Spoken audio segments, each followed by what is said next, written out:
Veteran wrestling journalist Bill Apter recently spoke about the Bloodline, which consists of Solo Sikoa, Tama Tonga, Tonga Loa, and Jacob Fatu, dominating the main event scene on WWE SmackDown. The heel faction is seemingly going through a war, with Sikoa and Roman Reigns vying for control. The Bloodline caught many eyeballs this week as Solo and his stablemates kicked off SmackDown. The 31-year-old star issued a warning to Roman Reigns, asking the latter to acknowledge him as his tribal chief, or another vicious beatdown would be on its way. Solo was then interrupted by a surprise appearance from Jey Uso, who called out his younger brother for trying to divide the family. While speaking on Sportskeeda Wrestling's Smack Talk podcast, Apter pointed out that the Bloodline has been the main focus of the Blue brand for years at this point. The veteran journalist mentioned it was amazing that the faction has managed to stay relevant over several years and still continues to intrigue fans with its compelling storyline every week. Roman Reigns and Jey Uso caught up backstage, where the former told the latter he was so proud of him. However, the Yeet Master did not pay attention to him and walked off. For nearly 2 years, the Bloodline has become the centerpiece of WWE's SmackDown programming, reshaping the landscape of modern wrestling. Helmed by Roman Reigns and bolstered by his cousins the Usos and Solo Sikoa, along with the guiding voice of Paul Heyman, the Bloodline storyline has been one of the most compelling narratives in WWE history.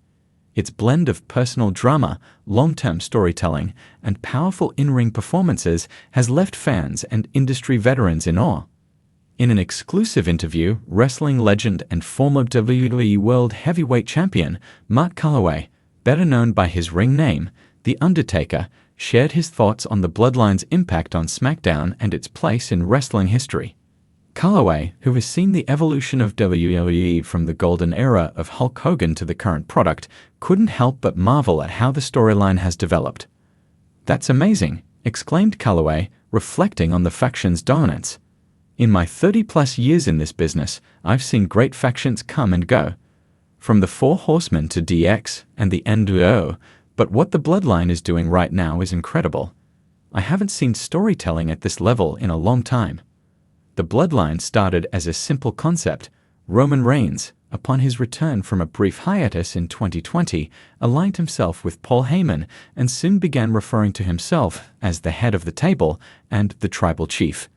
It was a shift in character for Reigns, who had spent years as WWE's top babyface, but struggled to connect with certain portions of the fan base. This change revitalized his career and gave birth to one of the most captivating heel personas in recent memory. When Reigns' cousins, Jimmy and Jey Uso, became part of the storyline, it added emotional depth. The rivalry between Reigns and Jey, who challenged Reigns' authority and suffered brutal consequences, captivated audiences. Jey's internal struggle between loyalty to his cousin and his own desire to stand tall became a focal point of WWE programming. Over time, the Bloodline grew stronger, both in terms of its dominance over the roster and its grip on the fans' imaginations. The addition of Solo Sikoa, the younger brother of the Usos, only solidified the group's position as an unstoppable force. What set this faction apart from others was the way WWE managed to blend personal and cultural storytelling with wrestling's inherent theatricality. According to Calaway, what makes the Bloodline special is its commitment to long-term storytelling, something that has been missing in WWE for years. It's rare in today's wrestling to see a storyline build for so long and remain as captivating as it has, he said. Wrestling has become so fast-paced. Storylines start and finish within weeks. But the Bloodline, they've been building this thing for over 2 years, and people are still on the edge of their seats every week. Indeed, much of the Bloodline's success can be attributed to the intricate layers of their narrative. Each member of the faction plays a distinct role, with their own motivations and conflicts. Roman Reigns, as the dominant, almost tyrannical leader, expects absolute loyalty, while Jey Uso has constantly questioned his role in the group, leading to moments of tension and betrayal. Jimmy Uso, the more straightforward member, provides a stark contrast to his brother's inner turmoil, while Solo Sikoa has been portrayed as the group's silent enforcer, carrying out Roman's bidding without question. Even Paul Heyman, known as the Wise Man, has been given a critical role. His character acts as the manipulative mastermind behind the scenes, whispering advice into Roman's ear and helping maintain control over the bloodline. What they're doing is more than just wrestling, Calloway noted. It's drama, it's family, it's power dynamics. It's something that feels real, even though we all know it's a show. That's a testament to everyone involved, from the wrestlers to the creative team. They've taken something that could have been a short-term faction and turned it into a multi-layered epic. While there have been many iconic factions in wrestling history, Calloway believes the Bloodline stands out due to its consistency and its focus on family. The Four Horsemen were great, DX was entertaining, and the NWO changed the business. But none of those factions had the personal stakes that the Bloodline has, Calloway said. This isn't just about dominance in the ring.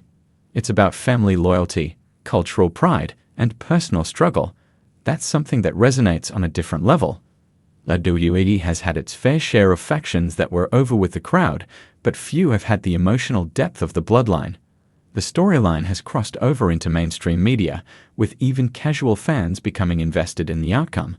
Roman Reigns, once seen as a polarizing figure, has become a bona fide megastar, earning comparisons to legends like Stone Cold Steve Austin and The Rock. The level of heat Roman gets as a heel is incredible, but at the same time, there's a respect there. Fans know they're witnessing something special, Calloway added.